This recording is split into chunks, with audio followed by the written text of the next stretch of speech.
According to the Okay, continue to order. Okay.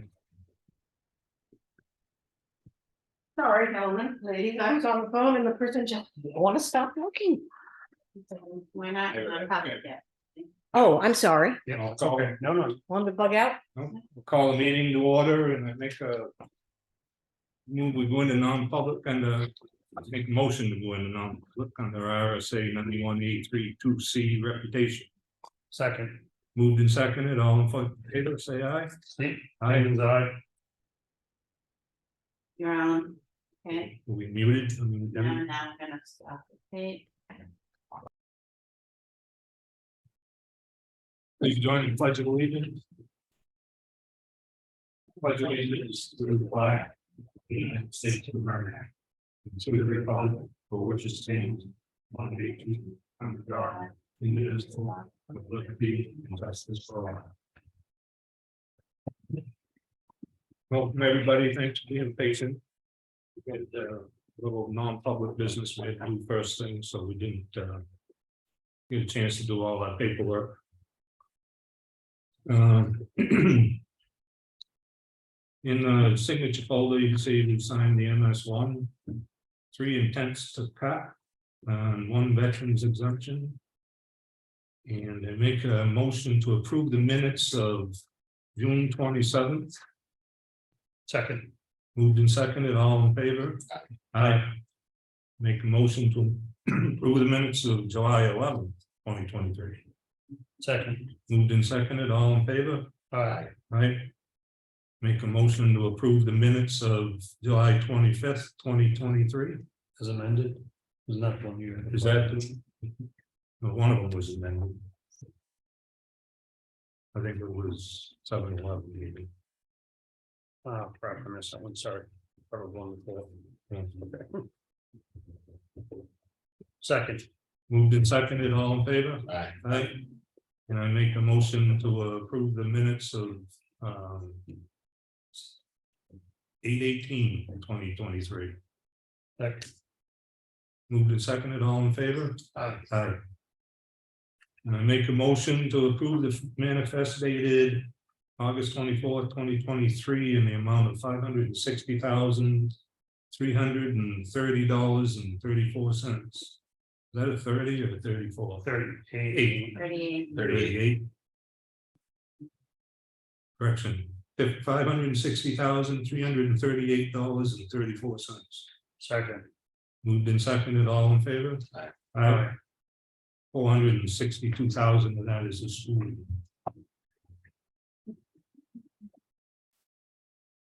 We have an appointment, but that's at 5:30, correct? Yeah, if she comes earlier, I told you you might be able to take her. Okay.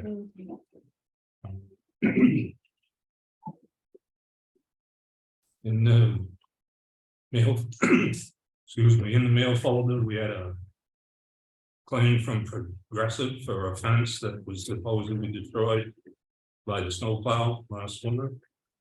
I went and looked at it when the call came in last winter, and the snowplow never get near it. The pictures you can see. People in the meantime replaced the whole fence and sent us the bill. So it's nothing to do with us. So I'm gonna make a motion that we refuse to pay it. Second.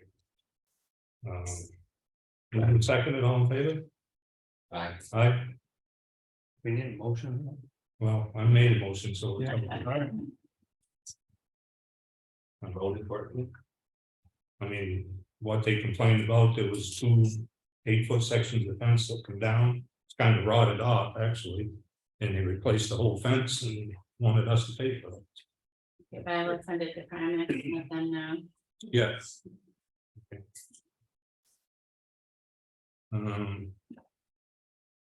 Do you have anything you want to report on? I don't. Okay, Chris? As most people can see and are aware, they have started some work on Elm Street's reconstruction project. For anybody that has a question about why the brush is still on the side of the road, they're gonna be picking it up with the excavator as they go along instead of dragging the chipper over there. They have to box out certain areas anyway, so if you see beyond Pine River Road going out towards Austin, the brush has been picked up there. They went along with the excavator, so that's why some of it's still there. Road grading, some started last week. They're going to be doing more tomorrow. Wilson Swamp Road, which they hope to have gotten to yesterday, is going to be graded tomorrow, as well as the class 5 portion winter summer maintained. I'll get this right. Year-round maintained portion of Huckins Pond Road. So from Drake Road, Jones Road to the bridge will be addressed tomorrow as well, hopefully. I reviewed couple weeks ago, a resident, Catherine Fraser from West Range Road came in, and she had some concerns about maybe the need for a culvert and the way the water runs into her yard. I did go and meet with her. You can't put a culvert there. You could put a culvert there to catch a lot of the rain that's coming down of the driveway above hers and the road itself. But unfortunately, the only area to put the culvert is right where her well is, so. It might create solve one problem, but it would definitely create another one. So that wasn't an option. So going to try to address it by reshaping the road in a very short section. The next time they grade it, it is going to have to be addressed before winter. The ditch is a little deep, a little wide on the side of the road. So before snow flies, hopefully the grader can get back up there, as long as the finances allow for it. And really, that's all I have at this time. Okay, you good? You good?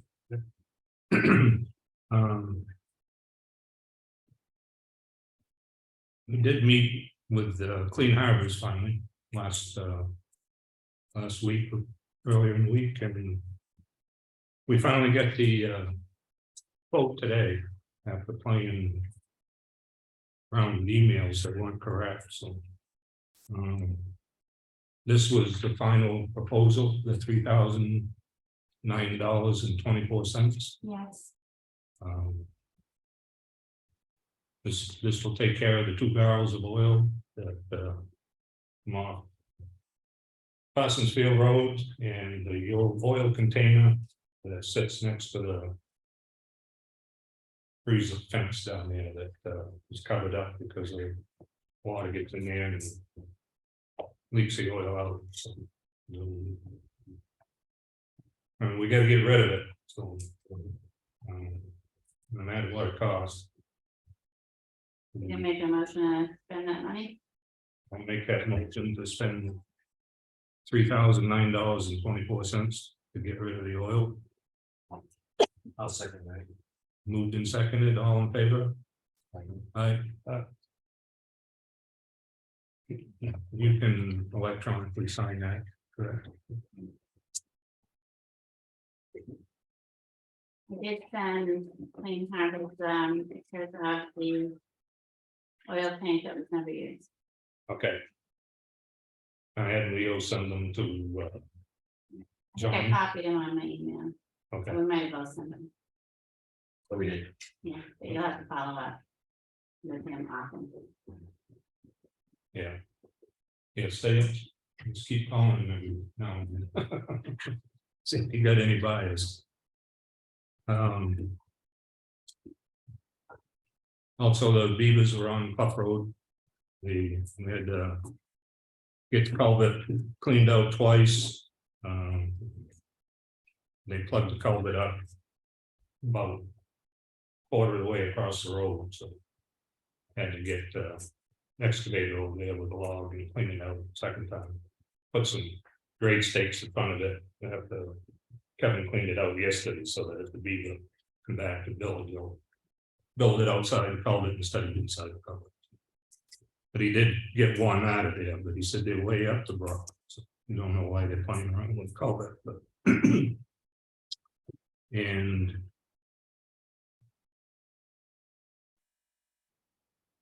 we don't know if we got any money from the dog yet from Germany, correct? I asked Michelle, she said she hadn't seen anything. So Yeah, I don't know if Joe's coming in tonight. Joe is not coming in second. Yeah. He told me the other night he'd be in today, so. He did plan on being here. He texted me just a little while ago and apologized. Wasn't made. And we'll have to check with JT, because he's got the old police cruiser in the fire station. I guess they're stripping it.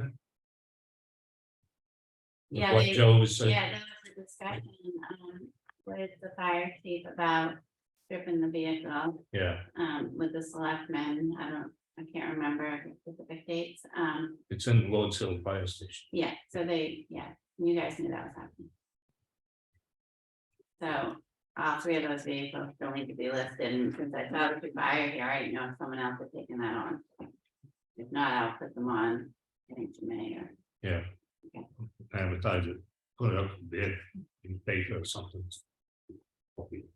And I have been to Bill Highcut's house 5 times, and he's never home. You have a way of reaching him? Yeah, I can give you his phone number later. Okay, thanks. That's all I got. Now. The announcements, the office is gonna be closed Labor Day, Monday, September 4th. And I guess we can get something you want to address. No, I got these out of my mailbox the other day and I just was curious where they came from and what it all means. Oh, Those were when I was cleaning my desk, those are the signs we ordered that we know are missing that need to get installed whenever the road signs. And I didn't know if you wanted to have a copy of that, you can keep that paperwork, shred it, throw it away, whatever. That's Mr. Hart's notes. Assessment of the signs. Yeah. Okay. Cause I didn't recognize that. And there wasn't a name on it, so. Yeah. Thank you. and those are the signs that we bought. Yeah. Okay, so those should, Oh, this says quote. So that's, That's the ones we bought. yeah, so those should be in check. there you go. Yeah, they are. Okay. I'll open it up to public comments. Chuck? Chuck Fuller, Snow Road. Leo, did you bring up the energy audit contract? Good morning. I'm good.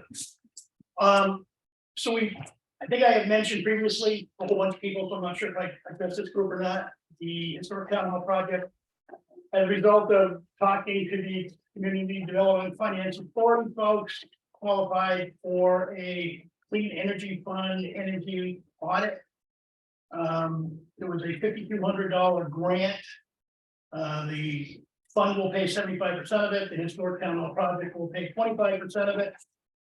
And I had the town clerk witness my signature on it as the authorized representative from the appointment you gave me earlier on it. But because it is a contract with the town, I'm actually thinking the board should probably make a motion to approve the contract for $5,200 for the building group for the audit. And the remainder comes out of the preservation. Correct. Sorry. There's gonna be a lot of the town, so there's a lot of grant for historic town hall project. I'll make a motion to approve that contract. I'll take it. Moved and seconded, all in favor? Aye. Thank you. I'll submit it. We'll get going. Thank you. Are we on Zoom? Is this being? Yes, we are. I just didn't know if anybody. He didn't say what it was for, so. It was kind of fast. He did. But he just made a motion for it. Yeah, no, it's for, I got it correctly, it's for an energy audit grant of $5,200. We paid 75% by the grant and the remaining by the preservation society of construction. On the historic town hall building. Vicky? Victoria Gartho, Winter Road. I just want to thank you, Lenny, for taking time out of your day to cut that grass. Oh. And I hope you didn't get poison I ivy. did. Oh, no, I'm sorry. You know I walked, yeah. Yeah, that, it's awful, but it was so tall that even with Dave's truck, you couldn't see the oncoming traffic. But thank you. Have a grow back. You're welcome. There was some weed killer stuff on it. Mike? Just two observations. I tried listening to some of your audio for the meetings. And it's still as bad as it was back when we established the Zoom or audio. So a lot of the meeting is hard to hear. And I've been in the building maybe about 5 times since May 26th looking for minutes. And there's no minutes on display for your meeting. It's still May 26th, it's 3 months. I mean, we used to keep minutes on a weekly basis when the meetings were weekly. So I was wondering if that would be something you guys would be interested in doing. I think it's in keeping with my reading of 91A that they should be on display and accessible. But it would be nice, you know, so that people come in, they could actually read the meetings. Same thing on the website. Not all of the audio videos are up and current. But the minutes of your meetings anyway are still May 26th. So it's 3 months, you know. Yeah. Well, there was Audrey get fined, didn't get them, so we had Heidi did 5 sets of minutes, so we just approved 4 of them tonight, so hopefully they'll get on there sometime soon. That'd be good. I mean, as an observation, back in the day, it used to be kept up with. And it seems for the last couple of years that you guys are always seem to be improving 4, 5, 6 sets a minute, you know. It'd be kind of nice because access wise, it's nice to be able to inform people what's there. Whenever I look, nothing's happening. And when you're in the moment versus like the news cycle moves away with the next thing that happens in town, some of that stuff gets lost. So When you listen to the meeting, it's bad. you know, you'll hear people talking, and as long as we're not talking over each other, it seems to be good. And then on occasion, it just gets really muffled, even though there's no other speakers. So I know this was a long time ago. There was discussions about getting a better system on that, as well as you have the guy over at Wolfboro there, that outfit that does the media for the C-SPAN stuff. That would be television. Last time I had talked to them, they were willing to come in and do some meetings, certainly all the board meetings, maybe not a work session. It's a contract, you can negotiate it. Might be worth looking into just to be able to keep people informed. Okay, So thank you. You talked to them people in Wolfboro too, right? I actually, when we originally were looking at that. Yeah. I reached out to them, and at that point in time, we started to talk with them. Is when the eligibility for a grant came up to buy the equipment we had. So at that point, we made the decision to go with the equipment. In hindsight, we probably would have been better off going with the professionals. Yeah. To be able to get it recorded properly, and now it's community television. People would actually watch it on TV. We actually have a special channel on the cable company just with Effingham in it, along with the Wolfboro channel. Yeah. So it would provide Something to look into again. Yeah. one additional question, Yeah. comment. As a representative on the Carroll County Communications District for broadband, we had our monthly meeting last week, and we had Jeff MacGyver, who's the VP for Fidium, come in and basically get introduced to the new member group. Good news is he's confirmed Effingham is one of the 5 towns that is going to get wired with that $40 million grant that happened last year. They're behind about 2 months in their engineering. He's hoping to have some information sent to the town not too far down the road, which will allow us to have a public town meeting where they will come in and they will basically explain to the citizenry exactly what's going to happen, what the schedule is going to be. And then they'll communicate every 2 weeks to the town, so we can post it on the website as to where they are, what they're doing. He did reiterate, which I had already confirmed with him last year, they're going to wire pretty much everybody that's got a telephone pole with a line to the house. if it's a case where you have underground conduit from your pole to the house, if you do not have an empty conduit pipe, they will not run cable to your house. They'll run it up to the pole for the house, but they will not run it to the house unless there's an empty conduit. So that is something that will mean not 100% of everybody gets wired in town, because some people that have a lot of underground electric, the way they set the utilities up, they don't have an extra conduit.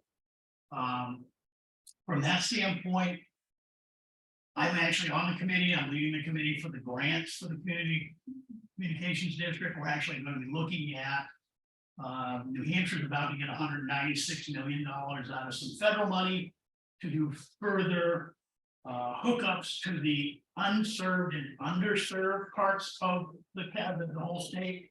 We're hoping we can go after money in partnership with one of the cable companies, we don't know who it might be or more, where we can actually do that and use a hookup and potentially get funding for something like the conduit. So for those that aren't going to get it originally, we're still going to go after more grants to see what we can do, and that opportunity will be here for another 3 or 4 years, and we'll see what we can do.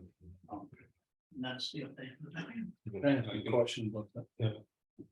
Chuck, when you guys are having those committee meetings, is there any discussion to the public ask the questions? Where I'm going with this is the guys going around measuring the line height for the broadband group and stuff? And, you know, like the PDs are getting inundated with phone calls. Who are these guys? There's a guy with a stick walking down the side of the road, and then a car with Georgia license plates following him and stuff. You guys get a lot of feedback on that or anything? I haven't got it. What they told us is that when they start the work, which will be later this year, more likely the early part of 2024.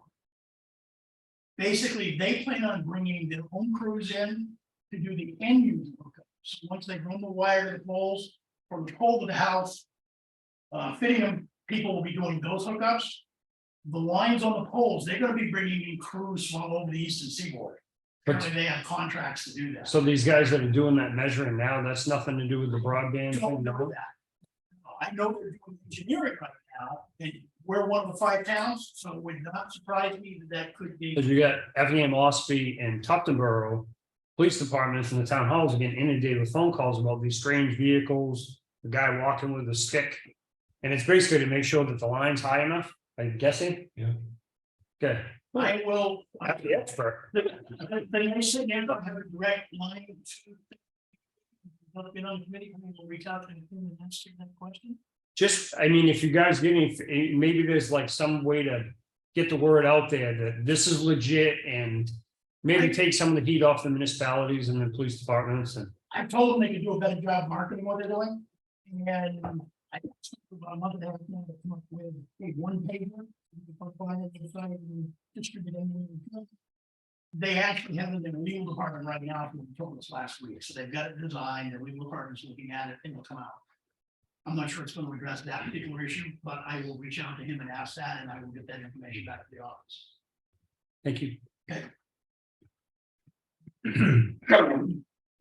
Speaking about measuring cable height, there's a couple places on Elm Street that's gonna come close if they build the road up too much. So get a call into public service to go out and this one diagonal road crossing with only a 35-foot pole. So you know, see if Brad go look at it and see if they change it out to a 45, 40 anyway. What's the height of the cable supposed to be? Well, it's got to be at least 13.6. It's loading. Across the driveway, it only has to be 10 feet, but across the road, it's going to be at least 13.6. Road crossings, 25. I gotta have to put a pole up because I got underground pipe. So. I just wanted- You got TV in it. I guess I would. I was gonna say, you got conduit with phone or Yeah, I do, but I don't have an extra conduit. get the phone out, and lay it on. Oh, I don't have the phone line in it, but basically Oh, going up the mouth, I mean, basically it's gonna be a lot of work. there's gonna be a lot of them that rip out spectrum. So they can have video. Yeah. So that's my opinion. So with your background in utilities, I officially have a capability to cut that spectrum line, pole and use that conduit, or do I need to get spectrum cut? There should be a connection at each end, You pull, leave it in there and pull a new wire and, just, yeah. Tell you, Can you run 2 wires? no, you pull the new one in. When you're pulling the old one out, pull the new one. yeah, lay the old one on the ground, leave a pull string in the conduits. That's what I do. Yeah, you do too. There's probably gonna be a lot of people doing that. I've already asked to address that very issue with some of their questions and answers. Yeah, no, we can't, nobody will go in the same conduit, I don't think so. phone and cable. They want their own. So. Anybody else have anything? Yes, Steve. On Jones Road, there's a section. Right after where Champion Hill and Townhouse come together, if you get down on the right, where someone. Which is good that they did, took a long branch with a fork at the top. Pushed up and left it there to keep cable high enough. So it isn't drooping down where it would take someone's head off. This has been like that for a while. It looks to me like what happened was the lashing wire came off of the cable from the strand. And then it's all just looped down, but they've got it up there like temporarily. I was wondering if there's anybody that you know of that you can call to have them just take a look at it and see what's going on with that, because I don't think that's right to just rely on that stick holding the holding that cable. I wish I did know somebody. So our engineer for Spectrum in this area is aware of that. I took a picture of it and showed it to him while he was at the substation on Oh, Ryefield Road about a month ago. Probably 3 weeks ago.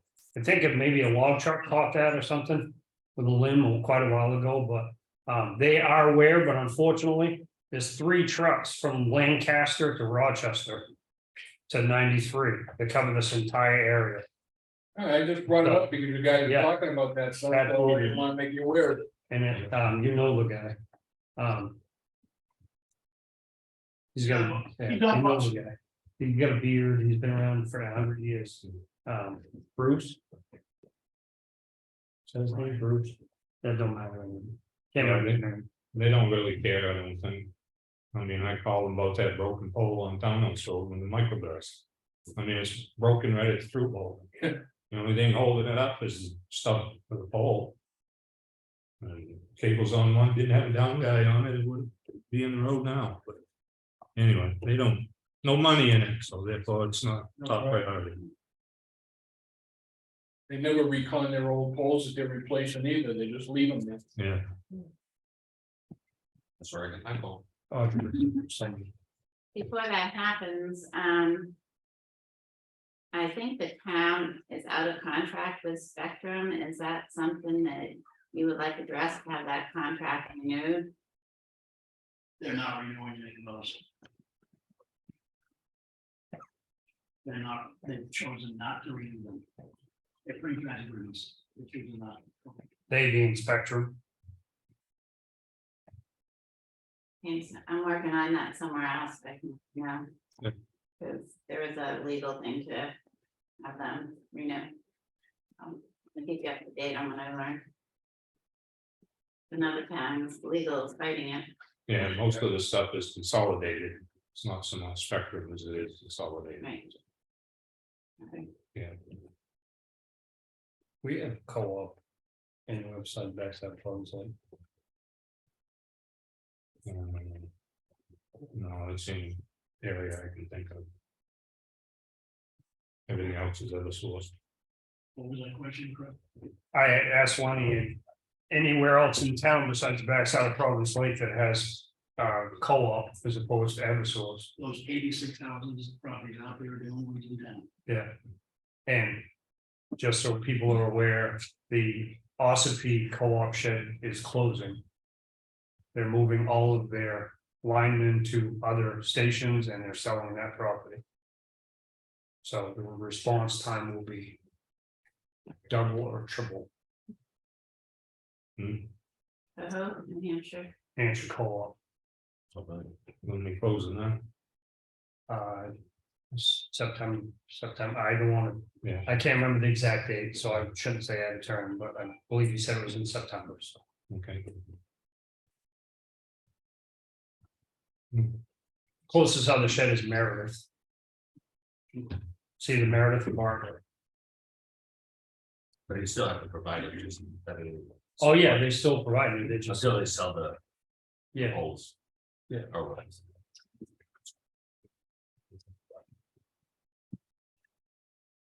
Okay, anybody have anything else?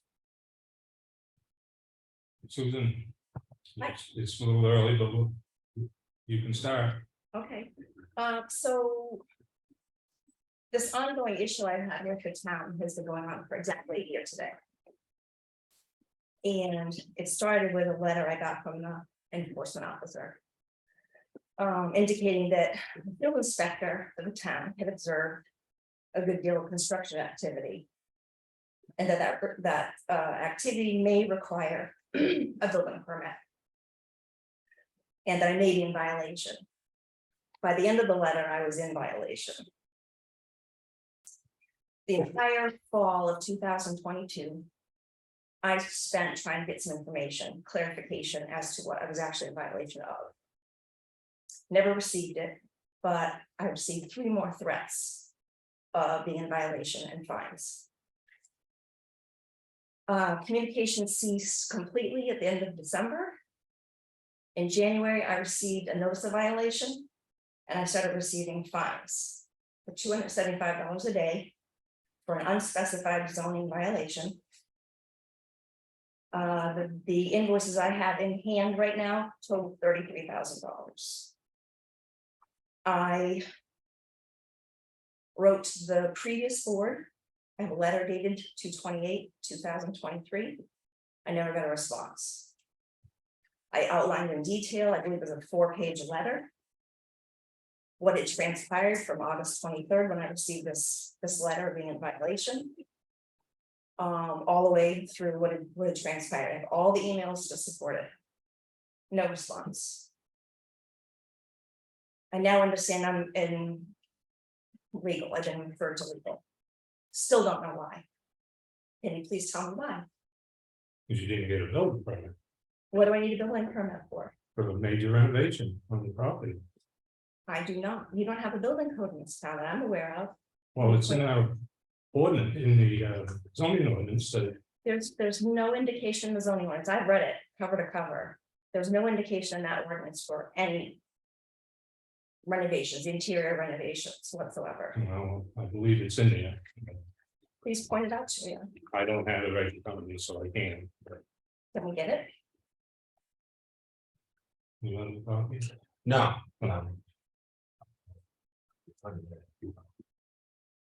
I mean, as far as your information, But I do know what. The zoning officer is referencing to, is basically sectioning 103. Land use limited to specific listed uses. No structure shall be constructed, erected, placed, or altered. The word altered is what she's referring to as renovations to inside a structure. And no land use commence within the town of Effingham except that specifically or by necessary implication authorized by the ordinance and having to first secure a building permit from the enforcement. So my conversation with zoning officer a couple weeks ago asked her exactly what we're in a zoning ordinance that we, that she's looking at gives the zoning officer requiring permission to get permits for reconstruction within the building, and that's what we Okay. So that's what she's taking there. So just one word, you're hanging on everything on one word. Altered could be exterior alterations, could be enlarging a square footage, it could be changing a towel holder, it could be curtains, it could be linoleum. Where do we draw the line? Where's your authority and where is it not? Well, I mean, I think a towel holder or curtains wouldn't fall under an alteration. Okay, so where is the description of alterations versus basic repairs versus. Change of use, well, we know what change of use is. I mean, where's the description for, Well, there was definitely a change of use on the property. You went from a camp to a year-round. it's still a residence, who? Yes, but it was just a camp, and we made it a year-round property, so It's just a camp, at what point was it a camp? I grew up in this town. That was a camp for many years. And can you prove to me that it wasn't a year-round residence at any point in time? It was built in 1935. Yeah, nobody's lived there year-round. Prove that to me. Well, can't, but you can't prove that somebody did anyway, so. I don't consider that a major change in the use of the property. To be, okay, so if it were a camp, it could be used 9 months out of the year versus 12. Is that a major change in the use of it? Well, when you put in a septic and insulate It new needs a windows and roof, whatever, you make it year round. That to me is, Where's the, Can I what jump in? authority do you have to determine what's seasonal versus? Can year-round? I jump in? Mhm, yes. RSA reviews, I basically did some research on some RSA's concerning title, property and all that stuff, and RSA's 47:22 grant the power, the board of the mayor, alderman, or the corresponding government body of any city is hereby empowered and authorized with the passing and adopting ordinance establishing codes, rules, regulation, for construction, building, so second. RSA 155-8:1 definitions, as well as trying to find the definitions of alter. Local enforcement agency assisted saying that word that has adopted enforcement provisions or additional regulations under RSA 674:51 or RSA 47:22. The building inspector, code official, or other local government official qualified to authorize to make the inspections and to enforce the laws, ordinance, and rules enacted by the state or by the local government that establish standards and requirements applicable to the construction, alterations, or repairs of building. Further, 155-8:2 state building code the definition, all buildings, components, and structure constructed in New Hampshire shall apply to the state building code. Okay, that's given. RSA 155-8:3 local amendment applications. I'm just going to jump into at a minimum, the Mississippi Municipality. shall ensure the implementation and enforcement includes a review, the acceptance and appropriate plans for the zoning officer, issuing of building permits, inspection of the work authorized by the building permits, issuing insurance for the appropriate use of occupancy certificates. So C is what I see as an inspection of the work of the building permits. We don't have any building inspectors to ensure. So, I mean, that's, the subject that I think.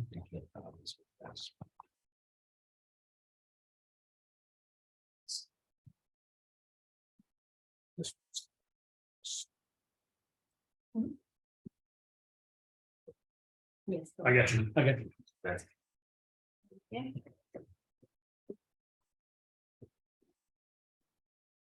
So, I mean, I'm working on the word alteration where the zoning officer is basing it on alter within a zoning ordinance.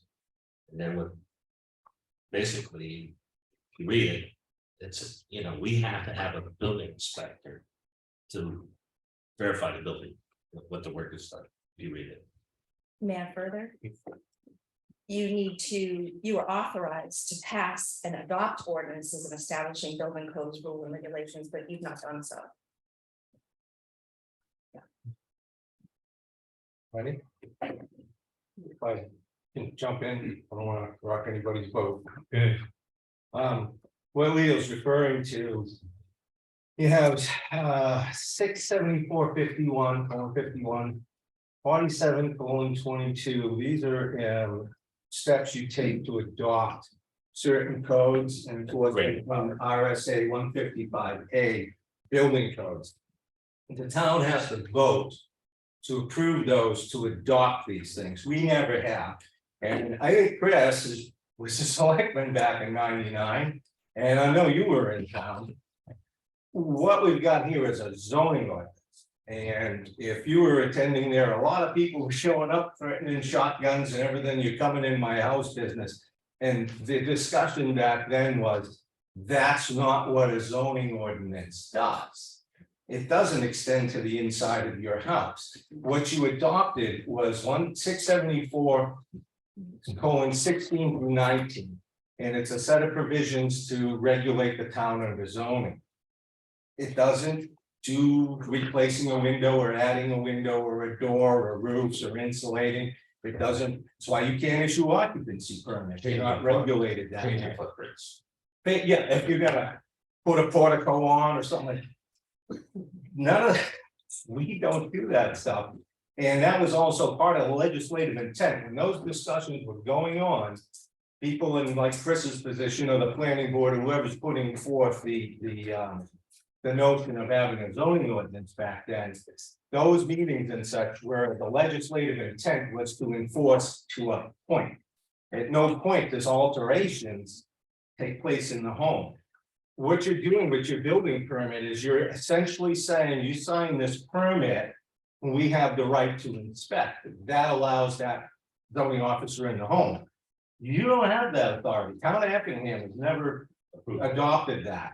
Now, the state building inspectors, if they were tipped off that there's some issue, could come to town. But in my 12 years or so of being involved on planning boards and land use boards and ZBAs, I've never heard of us doing that. But we don't regulate that. You essentially, you can't get permits for that. You don't have the authority.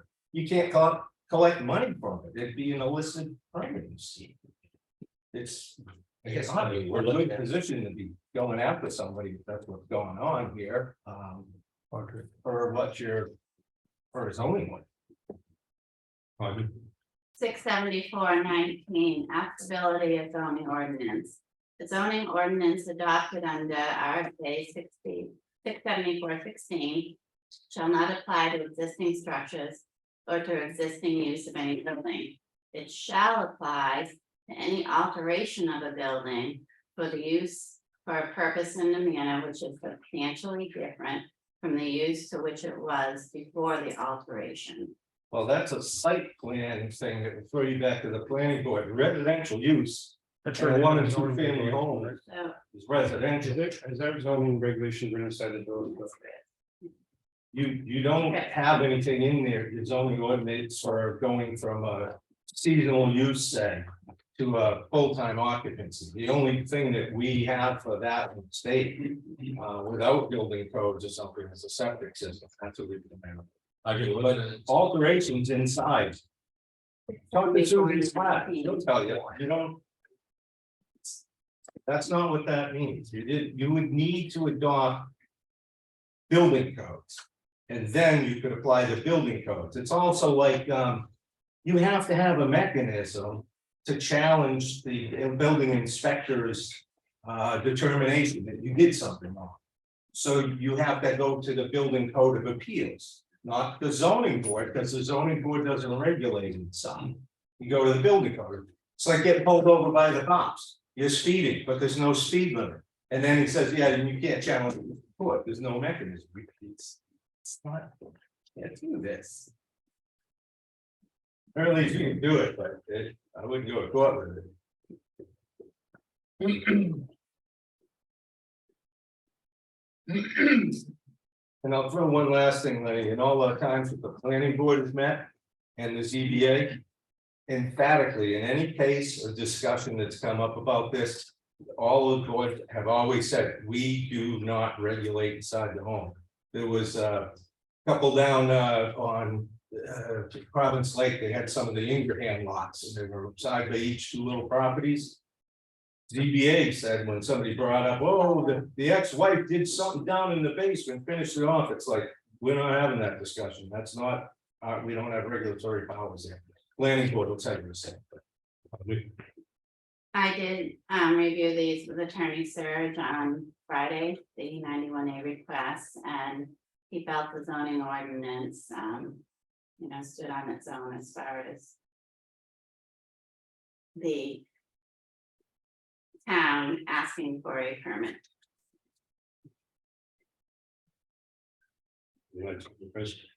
Well, I wanted to look to see where, she just read that RSA 674. And on Article 2, the first page after the index on our zoning, this is our zoning ordinance, Town of Effingham zoning ordinance. Effective in 2000. March of 2000. And while I have the floor, let's make it known that I did not create this in no way, shape, or form. I had nothing to do with this. In fact, I voted against this. I don't think that's really a big secret with anybody, and I'm gonna make sure if it is, you hear me now. I did not want this. I don't care. We have this because somebody wanted to build a racetrack and the next door neighbor said, not my backyard. Because the town of Effingham historically, and it has not changed, and it still is gonna do this. Not in my backyard. It's okay in your backyard though, because I enjoy that, just not my backyard. And we're a reactive town, not a proactive town. So we like to react. And I find it funny that there are plenty of building permits in the last 20 years that have been issued for this type of thing. And past board of selectmen members never balked at them then, but have plenty to say now. But Article 2, existing uses, it is the same language in the verbiage as Audrey just read, the 674. This is Effingham's adopted zoning regulation. Not saying I agree with it. And let me just give you just a little bit of a backstory of something I had to deal with with a previous board member in 2005. When I owned a piece of property on Henry Drive, formerly Effing Woods Farm Road, I got a cease and desist order from the town of Effingham because I changed my back door because it had rotted out. We didn't shovel, we didn't have a habit of shoveling the back deck off. And then one time the snow would build up there. We didn't use that. We had several other doors. And I replaced the door. That's all I did was replace the door. And I got a cease and desist order because I didn't get a permit from the town. So this is something that's been going on for a long time. And unfortunately, legal and my opinion, right, wrong, or indifferent, my opinion is this is our article. Whether we agree with it or not, but this is our article. And it does say a major renovation change from street side, take aside any of the other issues that you've had over the last year about people coming on your property and stuff like that. Like Lenny, born and raised here, familiar with the property. It is it's a beautiful home. It's a beautiful little home, yeah. But it is pretty obvious from the street, it was a major change. I changed color from the street. If you're standing on the road, the only thing that changed in that house is the color. Chris, can I ask you a question? As far as a major change, how do we define that in the zoning ordinance? Major, minor? I don't know, fellow selectmen, how do you do that? I don't know. Don't know. So I can because of Chris's reference. In the past, when I was on the board. Are you gonna let the chairman say yes? Certainly, you can say no. I wouldn't have allowed that to be pursued when I was on the board if I recognized it was taking place. So there were on a couple of instances, I believe in 21, just before I was about done, that took place. I wasn't aware of. Otherwise, never would have gone along with that. The other thing is you're supposed to have a set of standards, like a speed limit sign, to tell people what they need a permit for, or what constitutes a major renovation inside. So I wasn't privy to the conversation with the town's attorney. I have no idea what he said, but I still stand by it. There'd be a lot of people that could show up as subpoenaed to say the town's not enough, or it shouldn't have been doing it. I believe the guidance that is used is if it's going to alter the value of the home, so. You know, if you switch out your carpet, probably not. If you change your whole kitchen and bathroom, the value for the assessor is to come in and do a new valuation. It changes it significantly. So a cabin to a year-round home, that changes the value significantly. No argument, that's still, say that, something, No, it doesn't, but I mean, that's your interpretation. that's how I've seen it applied. And no one else has had an issue with $100 permit. You may have just not questioned it. I'm questioning it. And can I just ask why? Because I don't believe you have any authority over the interior of anybody's home in this town. You don't have a building code. The zoning ordinance, if you read the preamble, it clearly states the intent is to develop the municipality, maintain the historic nature of the town, to maintain space between buildings, to keep light and refrain, avoid fire and crowding, things like that. It mentions nothing about the interior of the home. You go to the building code in the New Hampshire RSA, you'll see that it regulates plumbing, electric, fire code, everything. You've not adopted that building code in this town. You don't have authority on the interior. Certain building code and fire code you don't have to have a zoning thing for that. That still exists regardless. So those are state building and fire codes and plumbing codes. So Like I said, those exist regardless. Just for the record, just for clarification.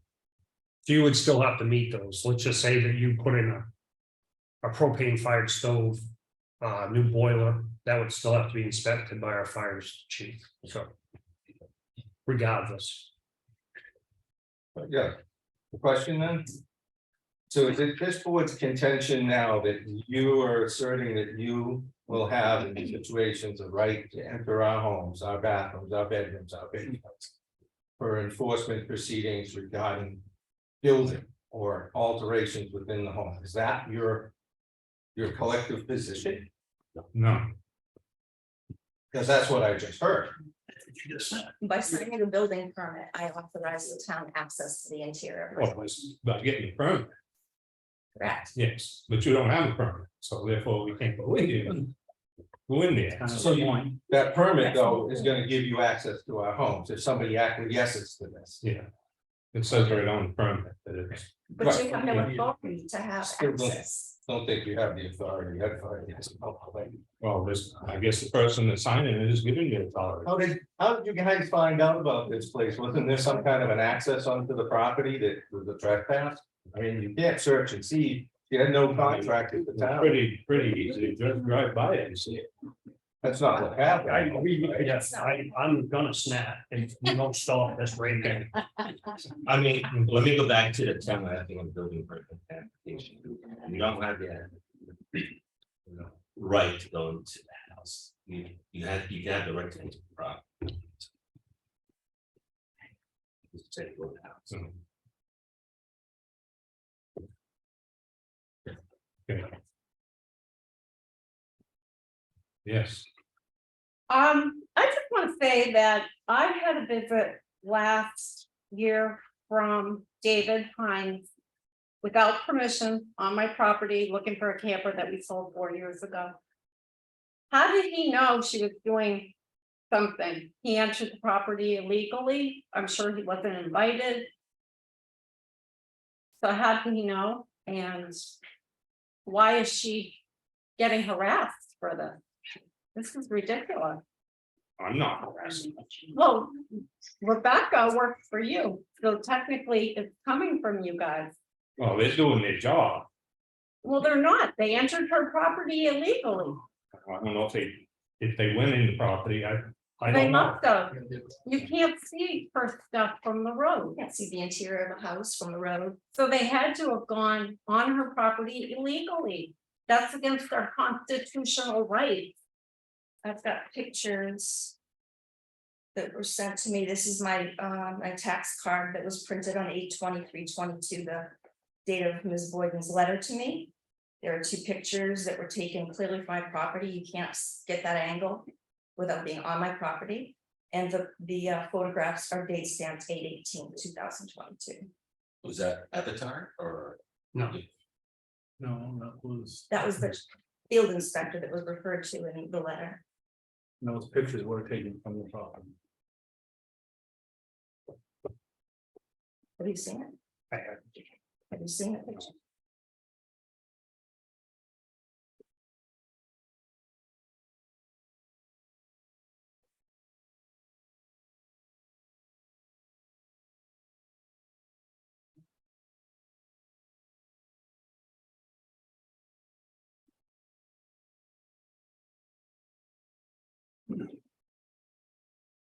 And that would be from the property, you wouldn't get that angle from the road.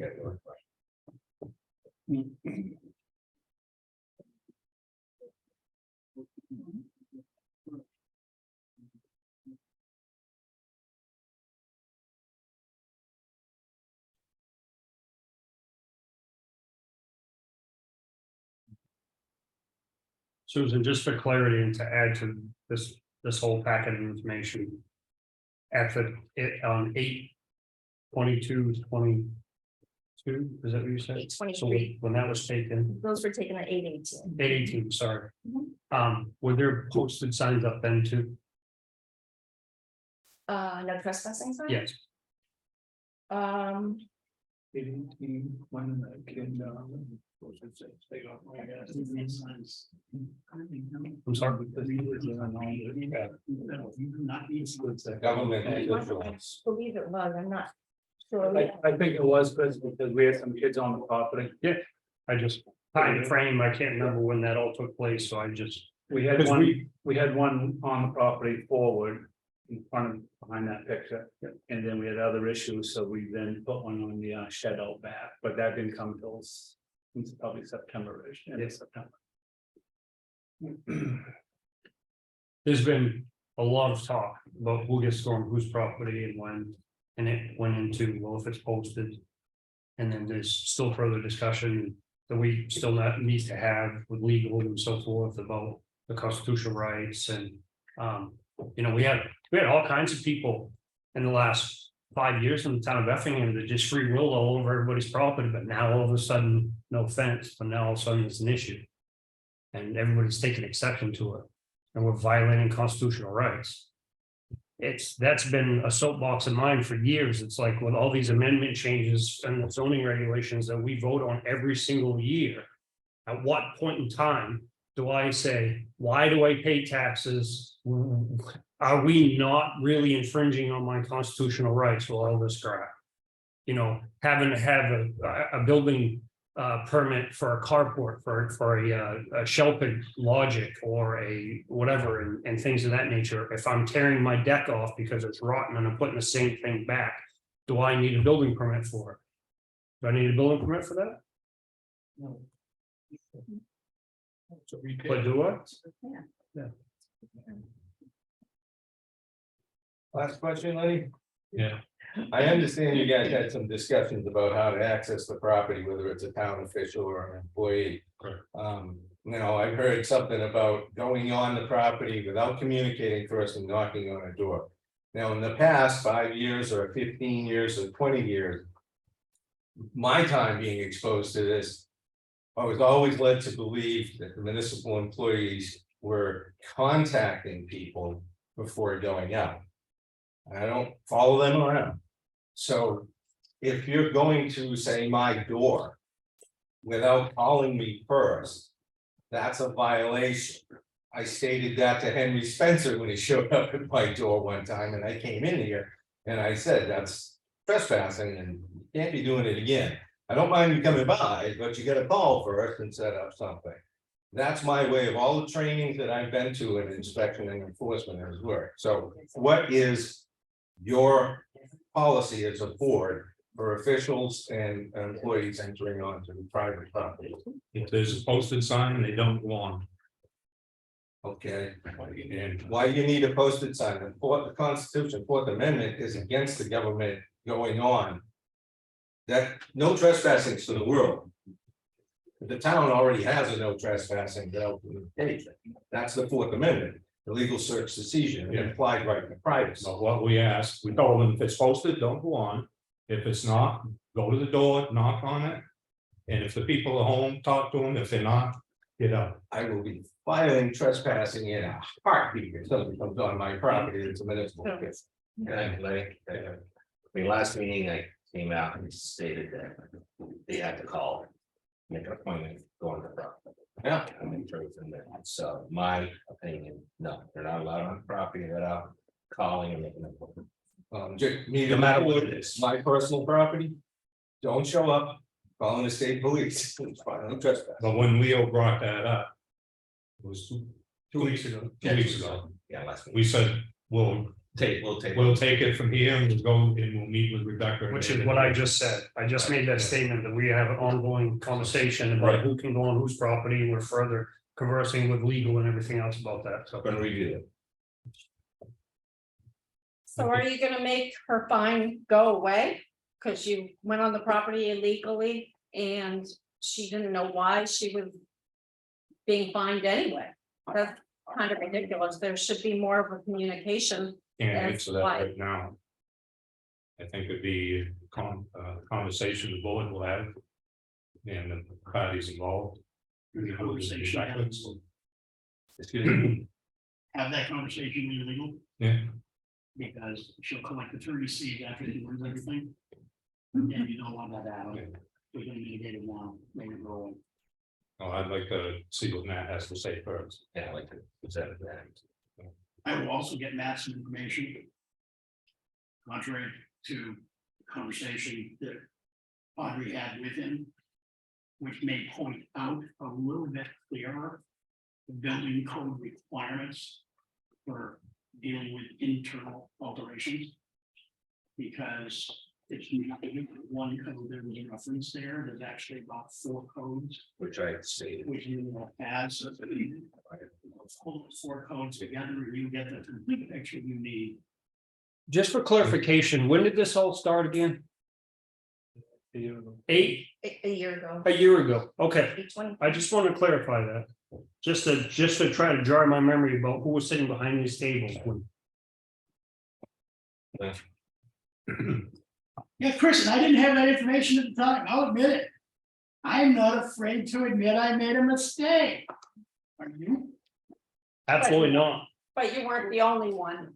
There was 3 of you up there.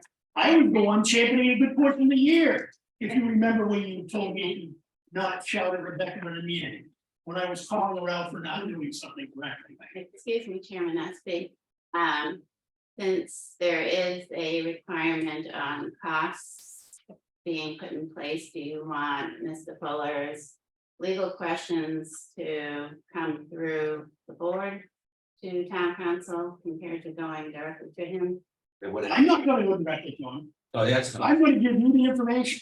You can then take to him. And I'm also gonna make that information. It available wasn't to clear everybody. in the statement I heard. You'll have to. Yeah, I thought I heard you say that you'd make it. I'll make it available to you. Thank you for doing that. No, I'll make it available to you, but I'm also gonna make it available to John and Susan and anybody else. Okay. And you're right, Chris, I didn't do that homework that detail. But it also raises the issue, if I'm correct, about all the fees we've charged in the past and how the towns can refund those fees. Those people pay those fees. It's a bigger issue than just Susan. Absolutely right. It was between 90 and 100 permits that. The we biggest did. issue was right there. When that illegal vote took place on March 14, 2000. There's only a couple of faces here that were here then. Let me tell you what happened. I was a selectman then. It was my last year going out, okay? Supervisor of the checklist checked in 289 people, 334 ballots were cast. Explain that to me. Secretary of State's office was contacted. Much like another investigation was done in this town, there wasn't enough evidence to prove anything. So it dropped right there. But we got stuck with this anchor. And it looks like it's been revised a few times since then, too. Sure has.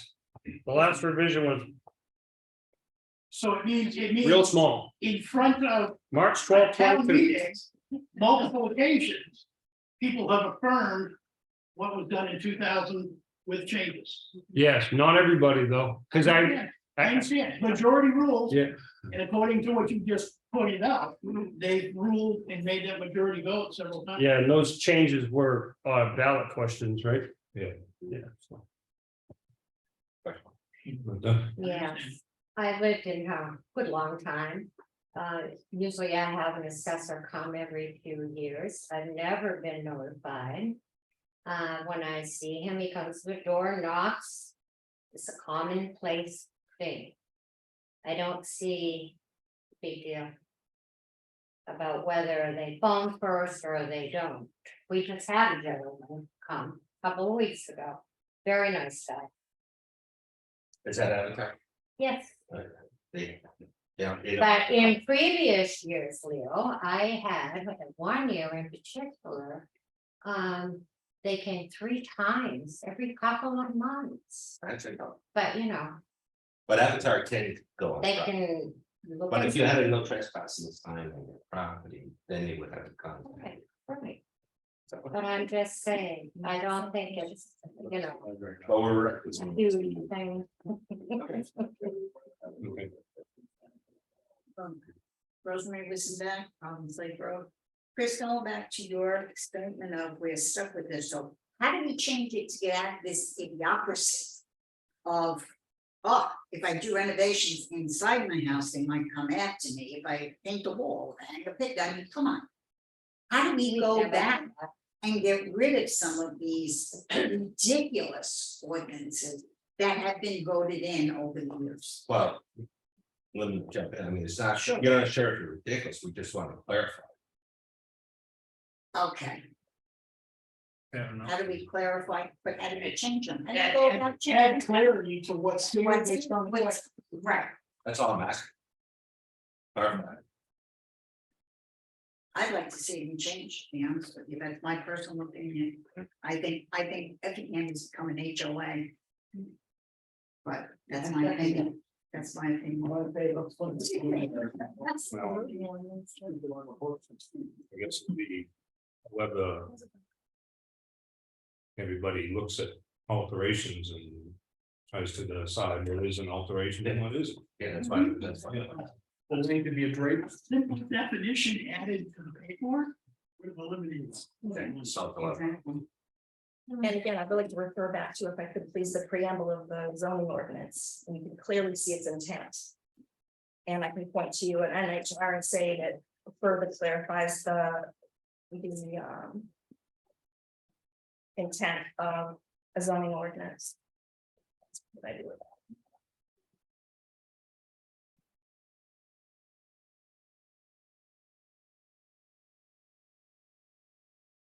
674:16, grant of power. For the purpose of promoting the health, safety, or the general welfare of the community, the local legislative body of any city, town, or county in which there are located unincorporated towns or unorganized places is authorized to adopt or amend a zoning ordinance under the ordinance enactment procedures of RC 675:2-5. The zoning ordinance shall be designed to regulate and restrict: A, the height, number of stories and size of buildings and other structures. B, lot sizes, the percentage of a lot that may be occupied, and the size of yards, courts, and other open places. C, the density of population in the municipality. And D, the location and use of buildings, structures, and land use used for business, industrial, residential, or other purposes. The power to adopt a zoning ordinance under the subdivision expressly includes the power to adopt innovative land use controls, which may include, but not limited to, the methods contained in 674:21. Doesn't mention anything about construction or interior renovations or upgrades or anything.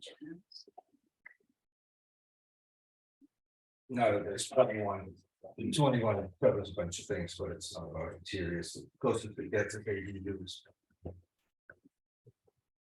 Except you couldn't get anything more, Chris.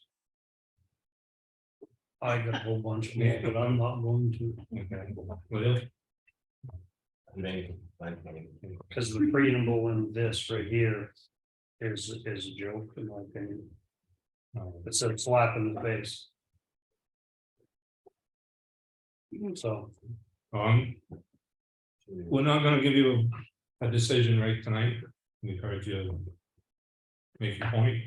You get some good points. We heard from Mike and Chuck and everybody. We'd like to just check the council and when Chuck gets the things to us, then we'll discuss it and be in touch with you. Thank you for taking your time out. Come and talk to us. sorry it took us so long to get you in front of us. That's no fault of our own, but ours. So, Thank you for that. It's been absurd, really, Yeah. frankly, we've been waiting for answers. And that's all I wanted to do. This whole time I wanted to resolve this issue. I've just asked for clarification. I've not gotten it. That's all. All this I've learned in 6 months, and how many hours I've spent researching this to prove that you have no authority. So I hope we sort of come to the same conclusion at some point. yes, I've concluded that we're still not clear on it. Right? There's still some clarity and still some homework that has to be done, so. And maybe this started a conversation that my wife and I and many others tried to do some years ago. And try to revisit this whole thing. We were labeled then as the anti-zoning couple in town. Because our name was first on one of the petitions signature folders. There were 7 going around town. It just so happens that the person that was chairing the meeting that night chose to put that one on top that had our names on it first, so we were the petitioners. So we've been earmarked, but a lot of work to do still. Because we are desperately, and this isn't just you, this is everybody out here.